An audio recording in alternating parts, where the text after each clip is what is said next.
Hi. So in today's lecture, I'd like to talk to you about a demonstration that I commonly do in introductory or intermediate physics, and it's called the Simultaneous Fall Demo. So if you'd like to see the demo, I provided a link to it here in the slides, so you can visit that. And this is the demo that we do. But basically what happens is that we have a little mechanism where we mount a platform with a spring-loaded launcher and on the other side something that will drop, two little aluminum cubes. So basically the setup is you have two cubes and they're the same height above a tabletop. Now at time t is equal to 0, the cubes are launched such that one cube falls straight down towards the tabletop and dropped from rest, and another cube is launched with initial velocity in the horizontal direction, okay?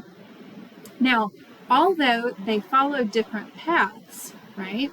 So the cube with the horizontal velocity is going to move with a parabolic trajectory down, okay? So it displaces in the horizontal direction, in addition to dropping in the vertical direction in the y. The dropped cube has no displacement in the horizontal direction and falls straight down. But even though the cube that is launched horizontally travels a longer path, even though that's true, they both hit the table at the same time. And you can hear that when you hear the clack of those aluminum cubes hitting the table. So what this demo does for you is show the independence of x and y equations of motion. This is true if you're neglecting air resistance for projectile motion. Your x displacement has no acceleration in it, and the only acceleration is in the y direction. And that acceleration in the y direction affects the y motion, and the x and y are only linked by time. So let's prove that these two hit at the same time using these ideas. So for the dropped cube, the knowns, what we're starting with, are the initial position, which is some distance we'll call h above the table, the acceleration due to gravity, which is 9.8 meters per second squared down. Now, oftentimes, the absolute value of the acceleration due to gravity is called g, right? So we call g 9.8 meters per second squared. And then the minus sign out front indicates the direction, which is down in the y. For the dropped cube, there is no initial velocity. It's released from rest. And we know that the final position of the cube is at the tabletop where we've placed our origin. So it falls down to the ground, which I've defined as a y-coordinate of 0. Okay? So that explains our initial knowns here. Our initial is 0h0, a is 0 minus g, 0. The initial velocity is all 0, y final is 0. So if we want to prove this, then we need to prove that the time that the cubes hit is simultaneous. So we need to solve for the time. So to solve, we're going to use our equations for constant acceleration motion. So that is y final is equal to y initial plus v initial in the y times t plus 1/2 a t squared.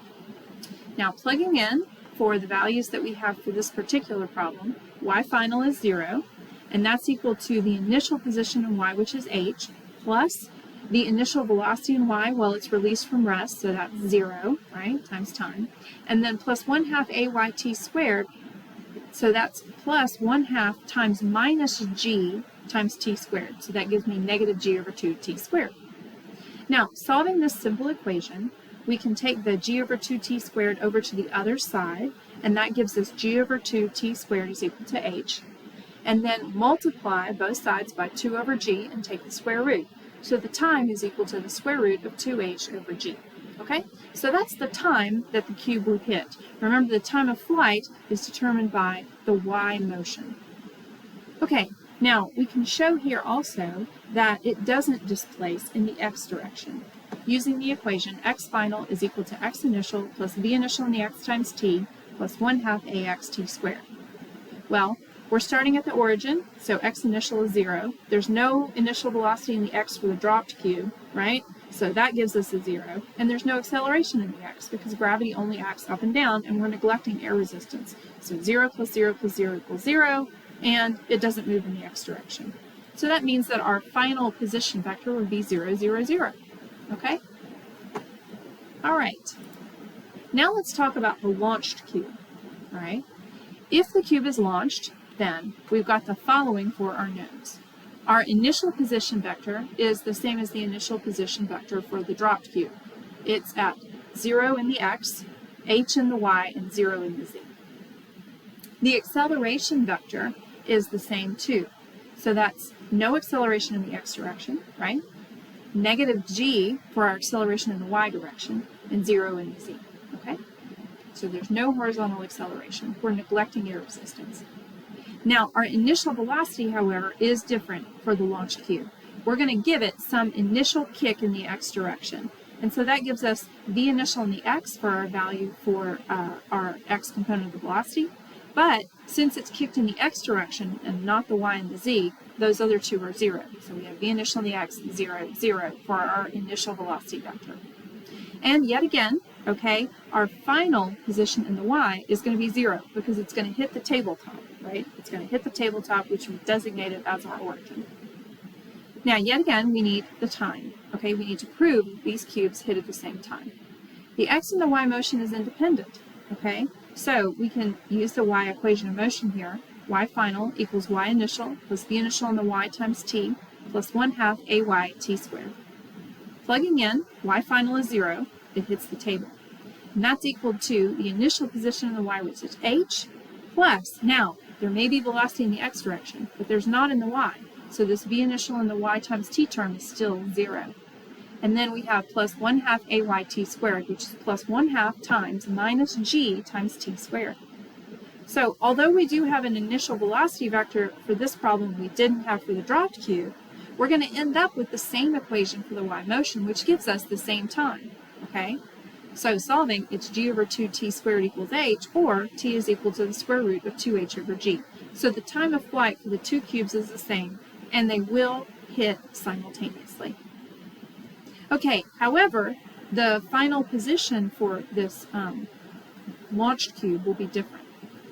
So the equation for x is x final equals x initial plus v initial x times t plus 1/2 ax t squared.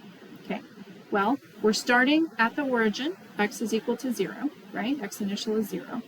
Now, v initial in the x, we do have an initial x velocity, okay? So we call it v initial in the x times t. In this case, we already solved for t. T is the time of flight, so that would be the square root of 2h over g. We plug that in. But there's still no acceleration in the x, so that last term is 0. And then that is equal to x final. Sorry, that's equal to x final. So that means that our final position vector, r final, is equal to v initial in the x times the square root of 2h over g, 0, 0. All right? So we've shown here that the time of flight is the same, and the cubes will hit at the same time. But the cube that is launched will travel a different path. It will actually travel further because it will travel further in the x direction, right? The drop cube doesn't travel at all in the x, okay? So although the launched cube travels farther, the time of flight is the same. Okay, also in class, we did the monkey hunter demo. Now, this is a related demo because it still talks about x and y motion, and the x and y motion is still independent of one another. So a lot of the same problem-solving skills are there. But it is a little bit more involved, okay, because there's an initial velocity in both the x and the y in this case. So let me set it up for you. You have a hunter, and the hunter is trying to shoot a monkey which is hanging in a nearby tree. And the hunter aims a rifle directly at the monkey, okay? That's shown here by the solid line here, okay? So here's the monkey in the tree, here's the hunter, and the hunter is aiming the rifle at some angle theta to the horizontal directly at the monkey, okay? Now, the monkey's a smart monkey, so at the instant the hunter fires the gun, the monkey knows it's in trouble, and it lets go of the branch that it's hanging from and drops straight down. But, alas, it's a word that doesn't get used enough, right? The poor monkey is smart, but it's not quite smart enough. It doesn't know its physics, and the monkey is going to get hit by the bullet anyway. So this is the demo that we did in class. Here's a link to the demo if you'd like to see it below. There's a video there that will show you the demo. And the proof that you will do for homework is to prove that the monkey gets hit by the bullet anyway. Okay, so that's your homework problem that I'll assign. Okay, that's all I have to say about these two demos. Let me know if you have any questions, and I'll see you in class.